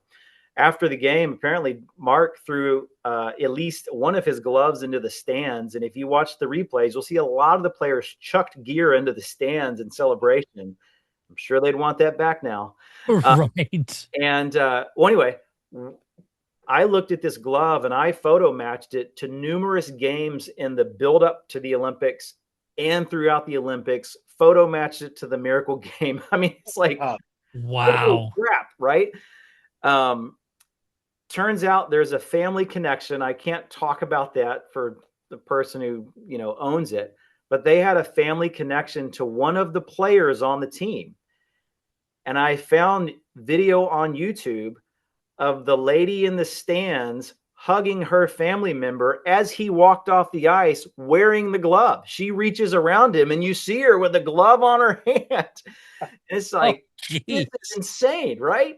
And so, okay, well, you talk about connections, and like mildly, I hope I'm not giving away too much here, but another one of our group members goes, "It can't be Johnson's glove. I know Mark. We live in the same neighborhood in Madison, Wisconsin. Mark still has his gloves." So I respectfully say, he may think that, but I'm telling you, you can't. These puck marks are like spot on. It's like a fingerprint. You're not going to two gloves aren't going to have the same wear and the marks in the same spot. Totally. And you guys get it, right? You get it. And so, so I politely was like, well, that's interesting to hear, but here's the evidence, that we have. And we're not looking to shoot anybody down. It's kind of like, I just want to find out the truth because this is crazy. I mean, this is for crazy. Sure. And, so sure enough, they talked to Mark about it and Mark's like, well, I thought I had the gloves, but maybe I didn't. And, I don't know that I really remember what happened after the game. And frankly, I couldn't tell you what happened to my gloves, It's just sort of like, and so, that's part of the fun of this. And, I assume the guy still has it. We were trying to help him, sell it or whatever. And, but in the same way, talking about like that photo matching and helping each other, talking about players chucking sticks into the stands, mentioned Mark Wells. Mark Wells chucked his stick into the stand. He was one of probably half the dudes that did it. And he was connected to, somebody reached out to him just a few years ago, but it was about 2 years before he passed and said, "Hey, I am this guy. I'm now an attorney in upstate New York, but I was a kid at the game and I caught your stick and I'd like to sell it. And here's the suggestion. If you will validate that it was yours, then I will split the proceeds with you." Wow. So I knew Mark. I knew the guy that worked with Mark is kind of his representative, a fellow named Luke LaPlante. Luke is an amazing guy. And so they reached out and they're like, "Brian, what do you think?" And I was like, well, there's clearly identifying marks on this. We can see photos. Like there's photos of most of the players in the Miracle game and beyond. Well, sure enough, we photo matched it. I didn't take any cut of this. They submitted that to the auction house. It sold for $72,000. And this is a stick that was used in the Miracle game, used 2 days later in the Finland game, and photo matched to both games. And I mean, you talk about just amazing pieces. And so, again, not to make this a photo match episode again, but it's real and it's legit. And you can do it from sticks in 1980, and you can do it to jerseys that were worn, last week with the Blues or anywhere else, right? So, well, and going back again, 46 years ago, yep. the photo quality and stuff isn't there compared to what we have now. But being able to do that and have multiple and tie it to very historic events I mean, that's That's awesome. Totally. You know, I'm going to jump in here because there's one thing I'm thinking about. Just think about the fact of how important that game is and how historic that game is, being the Russia game, right? And obviously the gold medal game as well. But think about the fact that he used that stick in that game. No thought process came to like they had no recollection or no realization of what had just happened and what that represented, to not pull that stick out of circulation and grab another one out of the rack and say, hey man, I'm going to pull this one out and I'm taking it back to my room for the night because, dude, we just beat Russia, you know, and like, I guess as a collector and as the hobby goes today and the way we think about things, I find that to be a really interesting moment to kind of take us back to it and think about the fact that, you know, like throwing the gloves in the stands. I mean, that lack of understanding and it was equipment to them. It wasn't what it is today. It wasn't memorabilia. It wasn't valuable in the way that we see it. Is pretty incredible if you take a second to actually like dig into that thought. Oh, for sure. I think there's kind of two paths there. First of all, there's sheer joy. Like any of us as a human emotion, when you have like, and it goes both ways. Like if it's sheer joy or sheer sorrow, you know, like the loss of a loved one or whatever, you don't think about in the moment. You just have an emotional reaction. And that win for those guys was such an emotional reaction. And then the next win, look, there are all kinds of stories. What I really enjoyed about the Netflix show is, you know, the legend has always been that Herb Brooks came in after the second intermission of the Finland game and they're down by a couple goal or, you know, whatever. They were down, I guess 2-1. So, and the guys, there's all these story like he came in then and said, you know, if you lose this game, you're going to take it to your effing graves, and walks out like you're effing graves, you know, all this kind of stuff. Well, that really happened, but it didn't happen in the second intermission. It happened before the game started. That was his pregame speech. And it's documented pretty clearly in newspapers of the day. Like there's no getting it. But what's the old Western thing? Like sometimes the legend's better than the truth, you know, so you print the legend or whatever, right? Well, the real story of what happened in the second intermission, in my opinion, is just as good as Herb Brooks telling them, you're going to take it to your effing graves. And what happened was, the players came in, they're down 2-1 after beating the Soviets 2 days before, and they're losing to Finland. Now, Finland was a good team. They're in the medal round. They should have gotten a medal or been in a discussion. And what really happened was two things. Jack O'Callahan started working the room going, guys, no Finn's going to take a bleeping medal off my neck. Like, that's our gold medal. Like, come on, you know, like dig deep, dig in, like, let's go. I mean, this gives me chills thinking about this. Herb Brooks, this master motivator, is out in the hall with his assistant coach, Craig Patrick, and actually tells Craig, I had the privilege of hearing this from Craig Patrick a decade ago, and he repeated it on this Netflix documentary. Herb Brooks says, Craig, I think I've lost the room. I need you to go in and talk to the guys. I mean, like, think about this. Like, it doesn't get any bigger than this. And he's like, I don't think they're listening to me anymore. Like, get on in there. Remember, Craig Patrick was only a year and a half removed from playing himself. Like, that's like telling your older brother to go like talk to the kids and figure it out. Craig Patrick walks in the room and says, hey guys. And one of the players said, shut up, Craig, get out of here. And so Craig walks out in the hall. Herb goes, hey, how did it go? And he's like, I think they're pretty good. You know, like, let's go.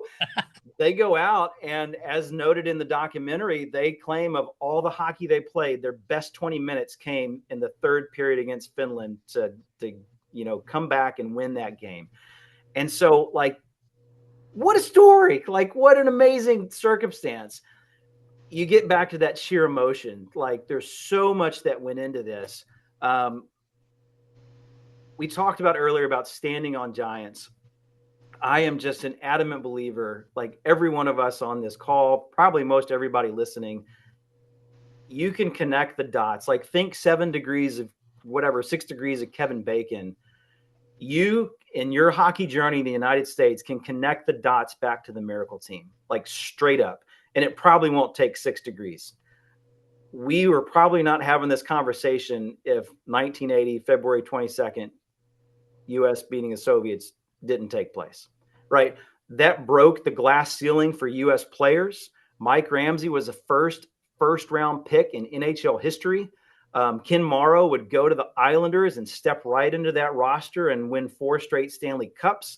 Neil Broughton played over 1,000 games. I believe Dave Christian did the same thing. You know, it's like these guys like showed the world that U.S. isn't just kind of good at hockey. Like, they're here for a reason.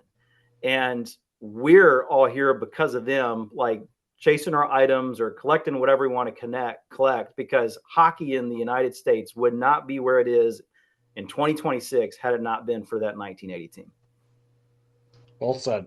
Yeah. Very, very true. So one thing, you know, I was in high school for the 1980 Olympics, and, you know, we were, you know, watching the Olympics, you know, all if I remember right, they had the draw against Sweden in the first game, and then they beat a number of teams, and up comes the game against the Soviet Union.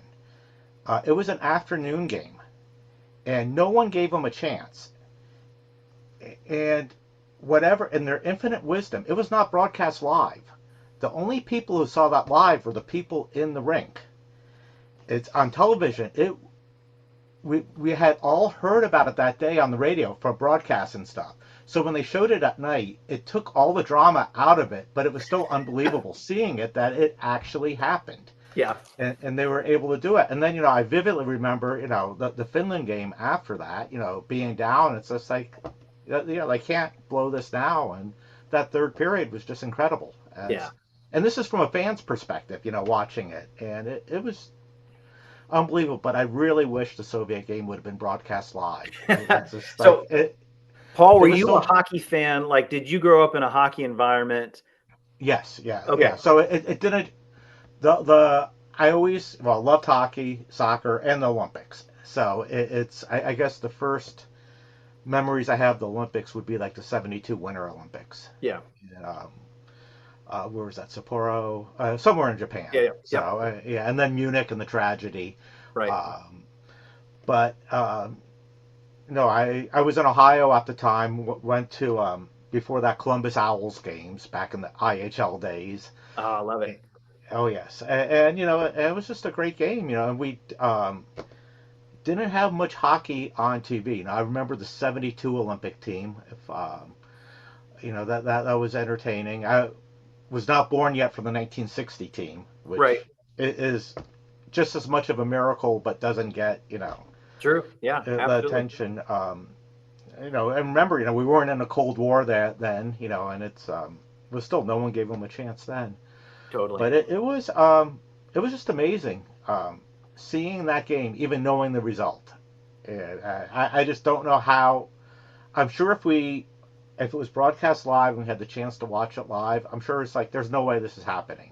Yeah. You know, it's you know, they're gonna blow it. There's no way. You know, especially that last 10 minutes of the game was. It was stressful. As those guys say, again, I'm repeating some of the stuff from this Netflix show, but Jack O'Callahan says every time he sees 10 minutes on a clock, he thinks about being in Lake Placid, like for the rest of his life. Anytime he sees 10 minutes, he's like, oh, shoot, 10 minutes, you know. But that's incredible. So I'm curious, Paul, with your memory, do you have any recollection of like doing something to celebrate after the fact? We're talking about players throwing their gear into the stands, like as a kid, like in adolescence, you know, coming into adulthood. What do you have any, you know, memory of that? It happened. What'd you do? So I remember I was a junior in high school then. So we were actually, we knew we had won, and we were actually going, I went to high school in Westerville, which Columbus suburb. We had a basketball game that night at Grove City. So I remember driving to Grove City, you know, watch our, you know, friends on the basketball team, and then coming home to a friend's house, and he was one of the few people who had a VCR back in those days. So we actually didn't watch it even on tape delay, or the broadcast. We watched the broadcast on tape, you know, at someone's house. And then we watched, was it 2 days later or the next day? the Finland game at my house. Yep. And 2 days later. Yeah. They played every other day. That's right. Yeah, it's and I don't. I remember all of us being nervous and thinking, they can't, they're going to blow this. It's been too good of a ride. And one of our friends was an exchange student from Finland. Oh gosh! He was watching it with us, and that was entertaining because it's just like he wanted to win that game so badly. Yeah. But fortunately they did not. So, but no, I don't remember any big celebration. Yeah. After we were just all in shock, and we just did whatever teenagers did after that. But, yeah. That's cool though. I love hearing these types of stories. Yeah. No, you think about it when. Typically, maybe it's a human thing, but U.S. history, like what are the dates we typically remember? They're typically associated with tragedy. 9/11, JFK assassination, stuff like that, right?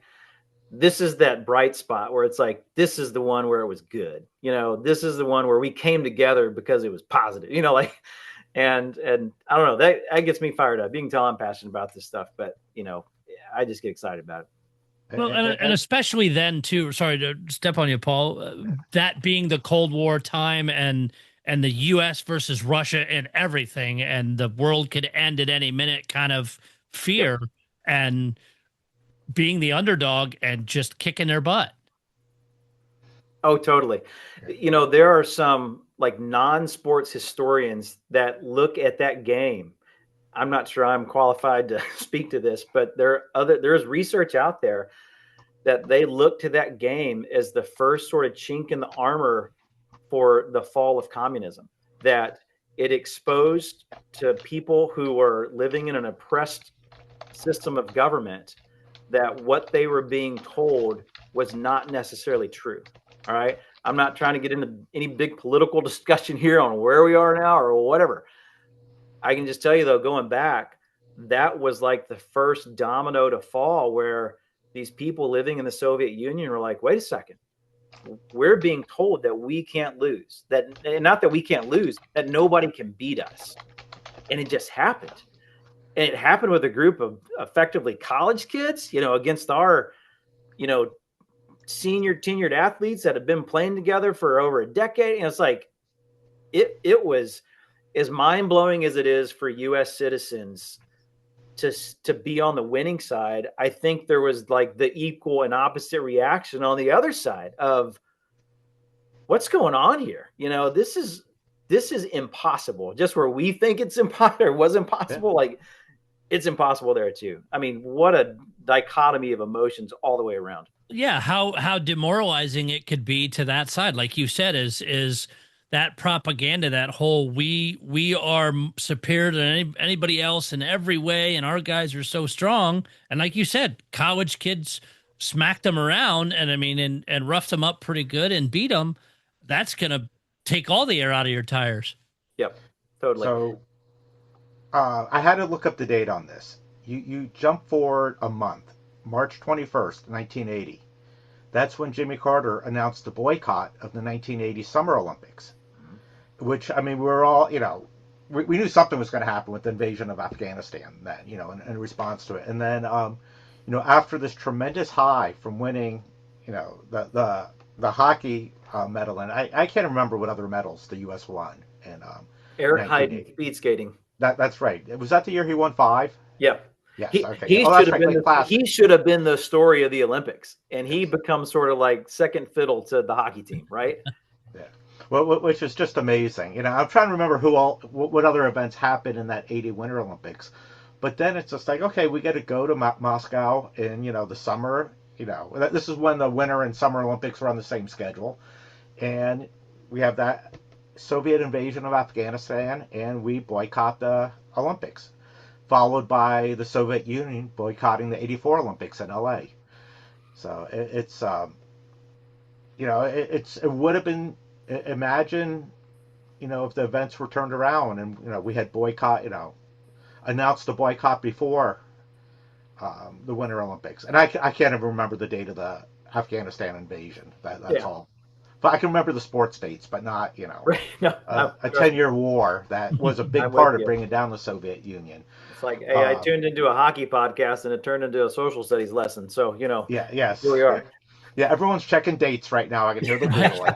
But yeah, I mean, imagine that if we announced that we were boycotting the Moscow Olympics in January, the Soviet Union probably would not have come here. And that was a definite concern for definitely for Herb Brooks. I think it's illustrated a little bit in the Disney movie. There's always discussion in the various documentaries, but yeah, that was a real concern. And Herb, it's no secret. You can read the books, you can watch the movies. He wanted his shot at the Russians. A fun little nugget about that. So I mentioned getting to talk with Craig Patrick a few years back, and was chatting with him for an extent. I was actually sitting with him at an autograph table, and so we were talking as he's signing autographs. I said, "Tell me about the game at Madison Square Garden, because we get smoked 10-3, and kind of what's going on there." And he said something that has just always resonated with me. He said, "Brian, I've watched a lot of hockey in my life. It's the only hockey game I really remember that it wasn't 3 periods; it was 2 halves, and we came out just in awe of this team, and they did not disappoint. If you see some of the clips from that game preceding the Olympics at Madison Square Garden, I mean, they were doing things that these players, if video games existed at that time with any clarity like they do now, they were doing video game stuff to our U.S. players, right? Twirls and spins and backhanded goals and all kinds of jazz. And he said, but something kind of clicked, and we figured out in the second period that if we start skating and just start being more aggressive and pursuing the puck and doing the basic stuff, like, we can at least kind of skate with them." So the final score was 10-3, but the Soviets scored 9 of their goals before about the midway point of the second. And the U.S. Actually outscored them 2-1 from the second half of the game on. And that was such a boost of confidence. And so I asked Craig Patrick, I said, "I'm curious, there's been a lot of fodder about this game. Do you think Herb Brooks had a plan, or was his plan to not have a plan? Like, what's going on?" Because we talk about this guy being the master planner. And he said, "I don't know. And I've always wondered that. And I wish he was around where we could ask him now. I think it'd be a really good discussion." He said, "But I tell you what, if his plan was to not go in with a game plan, it worked, because it showed the team that if they just do the things that they had been practicing and pursuing for 60 games to that point, we can do this." And then throughout the Olympics, it's no secret, the Russians were playing good hockey, but they were a little maybe overinflated, and the Canadian team was beating them into the third period and lost the game. The Russians came back late in the third period to beat them. And so there was sort of this inflated sense of worth that the Russians had. And look, I still believe it was a miracle. I still believe the whole thing, if you play the team 9 out of 10 times, the Russians win, but a night's our night, all that stuff. But Herb Brooks recognized that, and he really made a point to humanize the Russian team. He talked about their captain, looking like Stan Laurel, the comedian, and it really made this U.S. team be like, well, crap, why not us? Like, this is our time. What's really fascinating to me about all this is we know the speech, and Kurt Russell did it, and every youth hockey team plays it before they go to their tournament, in Timbuktu. But the speech really wasn't that long, and Herb had those guys so bought in that he didn't have to reiterate it and talk like I'm talking now. It was, "You are born to be here. This is your moment. Go take it." And they were like ready to run through a brick wall. I mean, just think about that, like the training to get to that point, to not be pissed off with, like, yeah, they may have been upset with him, but he had them right in the palm of his hand at the most critical moment. What a lesson in leadership, What a lesson in being on the team. What a lesson in buying in. I mean, there's so many positive elements to this, and it worked. Like, it played out. Yeah, and definitely go check out that. I had hoped to watch over the weekend. I didn't make it, so that's on my plan for this weekend, and I really cannot wait to watch it. Or if you've got Disney Plus, go watch Miracle again. As the date gets closer, especially with the Olympics happening right now, this will get mentioned a ton. And the men, I think, start Thursday. I think is their first game, if I remember right, of any of the men's side of hockey. Before we wrap up here, Brian, is there things that are still on your wish list you want to share? Of course, always, right? That's what we do. We're collectors. While I've always been big into sticks, I'd like to get the one style of jersey that I don't have. So that Norcon diagonal shirt, and candidly, I'm always looking for research. What's very interesting about this team, everybody knows like the Miracle game. And what's the other game you kind of know about? It's the one against Norway in Norway where they skated after they lost or they tied 3-3. Here's what I've never found. And you can kind of tell that I like to dig deep, but apparently I'm not digging deep enough. I've never found photos from that game. It's possible that this jersey right behind me, that Jack Hughes, was on his back when he skated Herbie's, but we don't know. I don't know if they were in the whites that night. I don't know if they were in the blues. I don't know if I think it was this set that they had with them. There's still research to be, uncovered. And this Netflix documentary, this is like my, good message for all collectors out there around the world. Just when you think you know it all about the team or the player you follow, there's something else that comes up. This Netflix documentary is like a wonderful example of that. We're 45 years later when they put that documentary together, and there's footage that has basically been unseen and shows that game from a totally different angle and perspective than we've ever seen before. And so, dang it, one day I'm going to figure out what jerseys they're wearing in that game, and they had to skate afterwards and, build the team and all those things, right? So that's what I'm after. Like, yeah, I want a jersey for the collection, but I'd love to know. Like, I want the knowledge. I want to know what the heck jersey they're wearing, and there's plenty of other things I want to know too. So, and you'd think that would be like even in some Finland website or hockey museum over in Finland or something, that there would be at least a picture of that game. And trust me, there is. We just haven't put it together yet. Right. So this is my all call for all the listeners out there around the world. Like, check your photos, look at the old newspapers, all those things. So anyway, but yeah, those are things I chase down. And about the sticks, we've talked about the sticks a bit.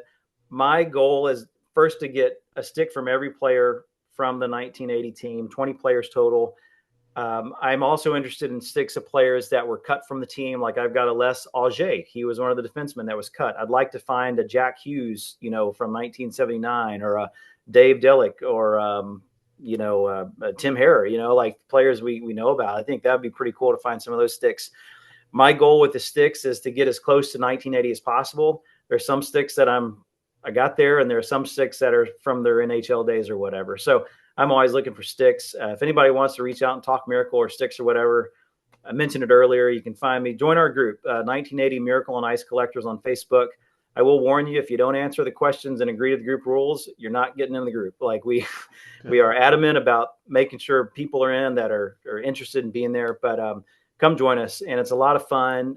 We have a lot of great discussion, and you just never know who's going to pop up and respond to a comment. It might be, like I said, a player's family, or in some cases it was a player. And so yeah, it's just been a blast. Besides the Facebook group, do you have a tremendous wealth of knowledge? Do you have it documented, a lot of the stuff you've learned, the history of that game, and I guess the year leading up to it? Sure, I try to, but here's one of the things that I think is fun about this. I was pulling out some visual aids, but look, I'm a Blues fan. When they won the Cup, that was a pretty meaningful moment in my life. But there are not multiple documentaries and a Disney movie about it. I pulled out, this goes to like the researching just for fun. All of these books have been written about the Miracle on Ice. The information's out there. People have asked me before, as mentioned, when I was with the Cardinals, I got to write some books and have a fun little time with that. They're like, Brian, you ought to do a book. And I'm like, I don't know that I need to do a book because the information's already out there. Like, I'm not creating this. I'm just going to find it and document it.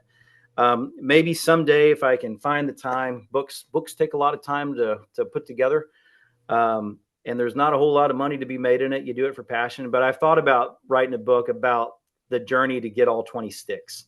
I'll wet your whistle with a couple of fun little nuggets, but found a stick from a guy. He got it out of an estate auction liquidation company, team signed Bob Suter stick. Even has Herb Brooks, Craig Patrick, and the goalie coach on it. I believe the stick was in the locker room at Lake Placid, and I've got pretty good evidence on why I believe that. When I was trying to come to a deal with him about this particular stick, he asked me if by any chance I was a plastic surgeon because his wife needed breast augmentation. I'm not making this up. You can't. I had to tell him that I wasn't. I mentioned finding a Mark Wells stick through the group, and the collector that found it, I don't know where he got it. It was in New York. This is a stick he used with the minor leagues, but I ended up, I'm the crazy one. We couldn't come to a deal. He wouldn't take a cash offer. I ended up trading him a Gordie Howe game used stick to get a Mark Wells. And I got to tell Mark, I'm like, you were part of the greatest, like the most lopsided trade in hockey history. And he's like, what are you talking about? I was like, Gordie Howe was traded for you. And he's like, what do you mean? I was like, I'm the idiot that traded a Gordie Howe game used stick for a Mark Wells, but I can find another Gordie Howe stick. I can't find another Mark Wells. And so again, we all do crazy things for our focus and our collections. Like there's some fantastic stories behind getting a group of 20 sticks together. And that might be a fun way to talk about it and talk about the players and that kind of stuff. I don't know. We'll get there. So to answer your question, completely, no, I have not documented all this, but we do try to share nuggets and tidbits in the group, not trying to put a big plug for the group, but I like pointing out some of this stuff. I like pointing out that the team was short on defensemen, and Dave Christian was moved back to the blue line. He was a forward and played defense for Team USA. And when they beat the Russians, they actually did. Bob Suter didn't get a shift in the game. Jack O'Callahan was coming back from injury and was only used on spot duty. They didn't just beat the Russians with the full roster. They beat the Russians as basically like effectively two pairs of defensemen and Jack O'Callahan given spot breathers as needed. Wow. As great as the end result was, like the path to get there is mind-blowing, just mind-blowing. So, all right, I'll be quiet about all that. I can go on all night. So no, you're good. Paul or Wade, any final questions? No, thanks for coming on, Brian. It's a pleasure. Your passion for it is impressive, and your knowledge is even more impressive. So thank you for being somebody that I just enjoy immensely chatting with. And thanks for your support of, the hobby in so many ways, and also coming to the expo. Yeah. Make sure I got a table this year. I'll pay you again to hang out with my buddies. So you always have one. Yeah, thank you. Sure appreciate you, Wade. And that's a big thing. If you want to see any of this stuff, get into St. Louis, because just be able to stand in front of it or look at some of those sticks and see that, feel how heavy those things are, because it's almost like they just carved it out of a tree. and imagine them playing with that and be able to beat the Russians and then win gold in those styles, and just see how these sweaters are put together, the whole bit. It is insane. Yeah.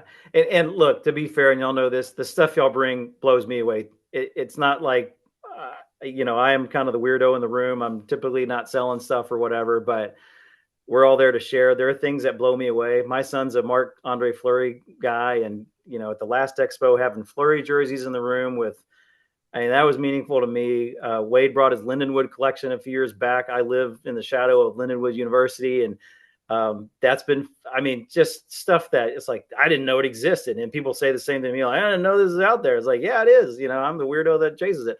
But, the same for all of us. And so I just enjoy those opportunities. It's all just history that we get to have in our hands for a bit, and then it eventually moves on to somebody else. But again, Brian, thank you for all your time. We could talk 2 or 3 more hours on this, and never repeat a story, which I absolutely love. Before we completely wrap this up, we'll share the screen here real quick and do the drawing for the public display of collection, the 8x12 sign here. So let me go over here. We didn't get a ton of entries on this one, but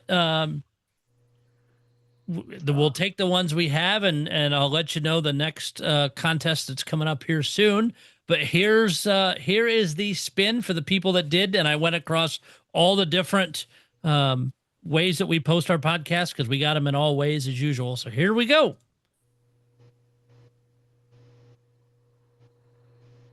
So my name's on there. Is this where I'm supposed to be like, no whammy, no whammy, no whammy? So this the winner is from Facebook.